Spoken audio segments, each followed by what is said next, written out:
नमस्कार, राधे राधे। आज मैं अपनी सभी माताओं और बहनों से एक छोटा सा निवेदन करना चाहती हूँ।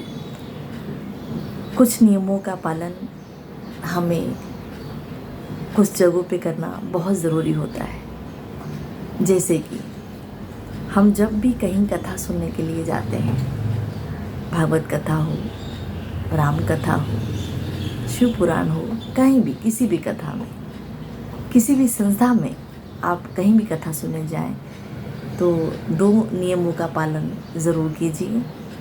पहला नियम कि कथा में जाते वक्त आपको अति आवश्यक श्रृंगार करने की ज़रूरत नहीं होती। श्रृंगार करने की आवश्यकता बिल्कुल भी नहीं है।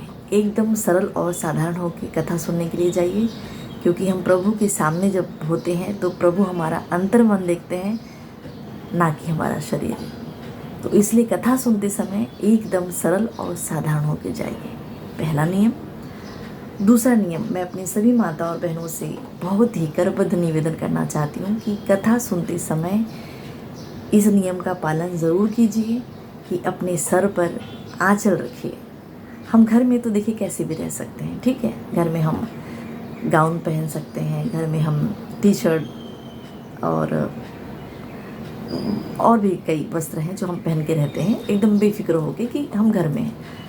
परंतु कथा में जाते समय पहली बात तो ये कि साड़ी ही पहने और सर पे आंचल ज़रूर लें। ऐसा कंपल्सरी नहीं कि साड़ी पहने, पर साड़ी पहने, अपना भारतीय जो एक वस्त्र है साड़ी पहने और सिर पे आंचल ज़रूर रखें। कथा सुनते समय सिर पे आंचल होना बहुत ज़रूरी है। मंदिर जाते समय सिर पे आंचल होना बहुत ज़रूरी है। और हमारे कुछ ऐसे नियम हैं, कुछ ऐसे संस्कार हैं जिन्हें हमें पालन करना चाहिए। हम अपनी मर्यादाओं का ख्याल अगर खुद रखें तो दूसरा कोई हमें मर्यादा सिखाए, ऐसा हो नहीं सकता। तो अपनी मर्यादा का ख्याल हमें खुद ही रखना होगा और कुछ नियमों का ख्याल हमें खुद ही रखना होगा।